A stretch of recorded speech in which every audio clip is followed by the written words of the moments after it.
Assalamualaikum warahmatullahi wabarakatuh. Salam Om Swastiastu, Namo Buddhaya, salam kebajikan. Bapak dosen yang saya hormati dan teman-teman yang saya banggakan, perkenalkan, saya Saskia Laudia Putri. Saya dari kelas C dengan NPM 251000106. Pada kesempatan ini, saya akan membawakan materi dengan judul Pentingnya Partisipasi Generasi Muda dalam Demokrasi. Teman-teman, ketika kita berbicara tentang demokrasi, seringkali yang terlintas di pikiran kita adalah pemilu, parlemen, atau kebebasan berpendapat. Namun, sesungguhnya demokrasi bukan sekedar sistem politik atau mekanisme memilih pemimpin. Demokrasi adalah cara hidup, sebuah budaya yang menempatkan rakyat, termasuk kita sebagai generasi muda, di posisi penting dalam menentukan arah bangsa. Dalam pasal 1 ayat 2 Undang-Undang Dasar 1945 disebutkan dengan tegas bahwa kedaulatan berada di tangan rakyat dan dilaksanakan menurut Undang-Undang Dasar. Kalimat ini sederhana, tetapi memiliki makna yang sangat mendalam, bahwa rakyat, termasuk kita semua, adalah pemilik sah dari kekuasaan negara, bukan pejabat atau penguasa semata. Demokrasi berarti kita bersama-sama memegang tanggung jawab atas nasib bangsa ini. Namun, pertanyaannya, apakah generasi muda saat ini benar-benar memahami tanggung jawab besar itu? Apakah kita hanya menjadi penonton dalam perjalanan demokrasi? Atau justru menjadi pelaku yang aktif di dalamnya? Saat ini, Indonesia tengah berada dalam masa yang sangat penting yang disebut bonus demografi. Berdasarkan data dari Badan Pusat Statistik tahun 2024, sekitar 65 juta penduduk Indonesia adalah pemuda, atau sekitar 23% dari total populasi nasional. Angka ini bukan sekedar statistik matematis, melainkan cerminan kekuatan luar biasa yang dapat menentukan nasib bangsa selama beberapa dekade ke depan. Kita sadar bahwa potensi besar ini tidak bisa hanya dibiarkan begitu saja. Sayang sekali jika potensi tersebut disia-siakan karena apatisme, kurangnya kesadaran politik, atau bahkan rasa takut dan malas untuk terlibat dalam proses demokrasi. Fakta di lapangan menunjukkan bahwa partisipasi generasi muda dalam proses politik dan sosial masih belum optimal. Banyak di antara kita yang merasa bahwa politik itu kotor, rumit, atau jauh dari kehidupan sehari-hari. Mereka acap kali memilih untuk menghindar, sementara ruang demokrasi justru didominasi oleh kelompok yang bisa jadi tidak membawa semangat perubahan. Sebagai mahasiswa, kita memiliki peran strategis yang sangat penting dalam menjaga agar demokrasi tetap hidup dan berkembang. Sejarah Indonesia telah membuktikan bahwa momentum-momentum besar yang mengubah arah bangsa tidak pernah lepas dari peran aktif pemuda.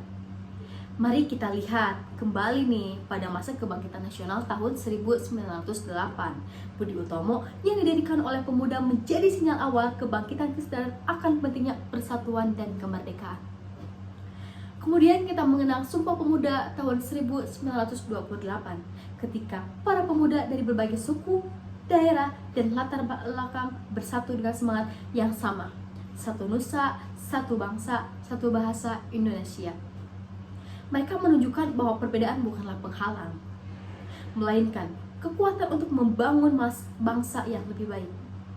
Bahkan peristiwa penting seperti Rengas Dengklok pada Agustus 1945 yang melibatkan para pemuda menunjukkan keberanian dan urgensi mereka memaksa para pemimpin proklamasi untuk segera memerdekakan Indonesia.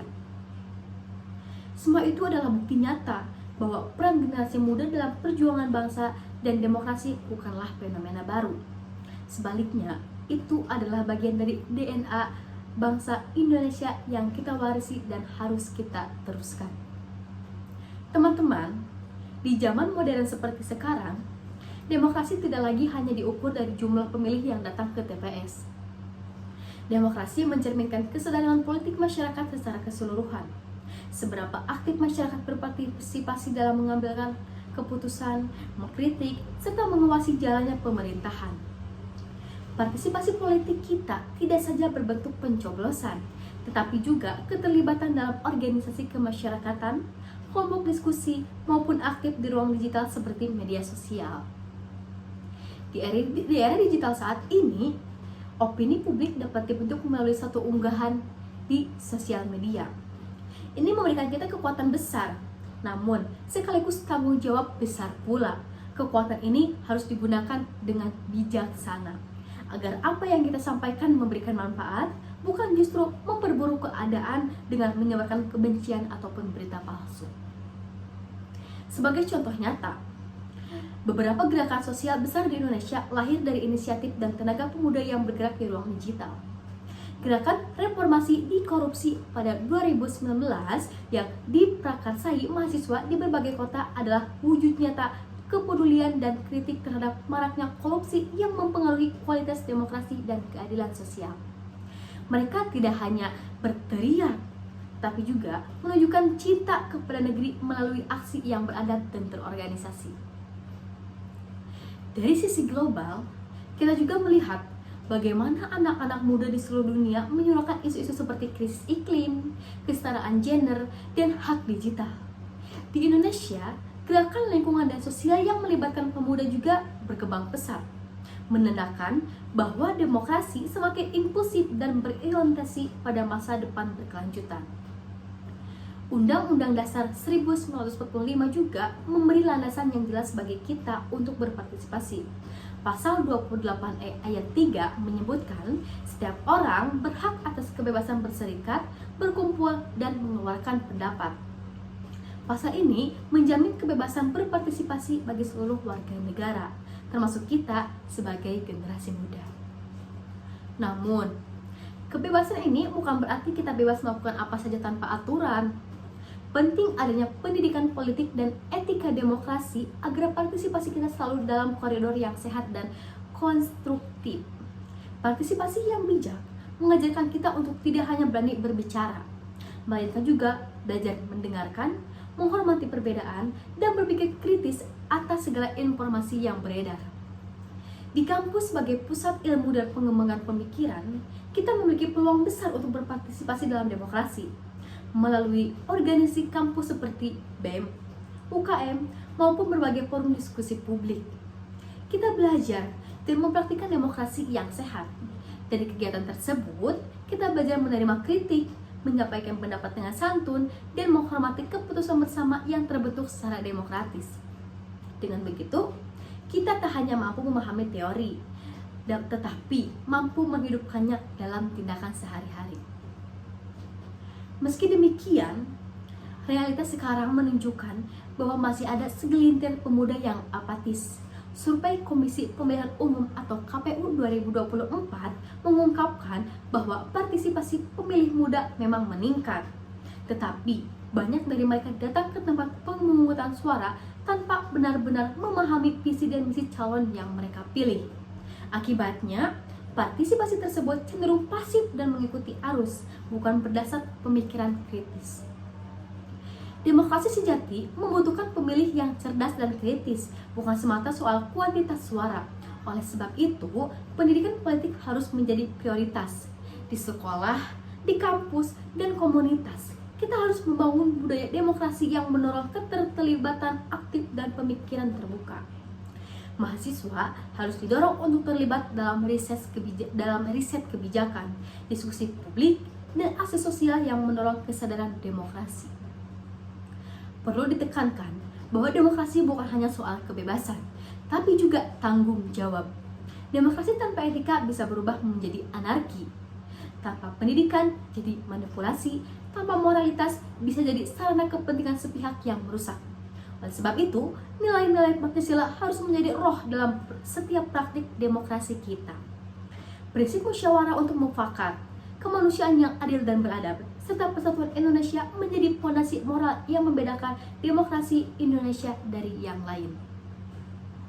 Kita juga diingatkan untuk mewaspadai ancaman serius seperti politik uang, penyebaran hoaks, ujaran kebencian, dan polarisasi sosial yang merusak suasana demokrasi. Mengikis kejujuran dan empati merupakan ancaman terbesar. Disinilah generasi muda harus hadir sebagai penjaga nurani publik, bukan sekedar pengikut arus yang pasif. Kita bisa melihat banyak tokoh muda inspiratif di Indonesia yang menunjukkan bagaimana partisipasi positif bisa mengubah keadaan.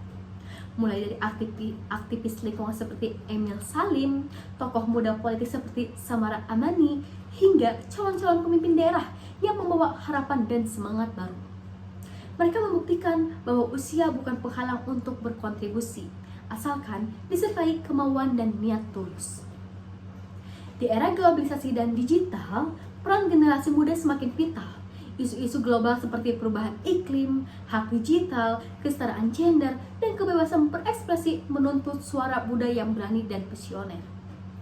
Demokrasi tak bisa berjalan baik tanpa peran aktif generasi muda sebagai penggerak dan pembaharau. Akhirnya, mari kita ingat bahwa partisipasi dalam demokrasi bukanlah sekedar pilihan politik, tapi panggilan moral. Kita adalah penerus estafet bangsa yang harus menjaga dan melanjutkan perjuangan ini. Seperti kata Bung Karno, "Beri aku 10 pemuda, niscaya akan kuguncangkan dunia." Kata-kata ini bukan hanya puitis, tetapi nyata, karena perubahan besar memang selalu dimulai dari tangan anak muda. Sebagai penutup, saya menegaskan bahwa demokrasi yang sehat hanya bisa tumbuh di tangan rakyat yang sadar dan bertanggung jawab. Posisi generasi muda sangat sentral dalam menjaga idealisme, memperjuangkan keadilan, dan memastikan suara rakyat menjadi dasar kebijakan negara. Mari kita jadikan partisipasi dalam demokrasi bukan sekedar rutinitas 5 tahunan, tetapi sebagai gaya hidup, sebagai warga negara yang aktif, kritis, dan peduli dengan masa depan bangsa. Demokrasi tidak akan bertahan tanpa partisipasi, dan bangsa tidak akan maju tanpa keberanian dan keterlibatan generasi mudanya. Sekian yang dapat saya sampaikan. Mohon maaf apabila ada kesalahan kata. Wassalamualaikum warahmatullahi wabarakatuh.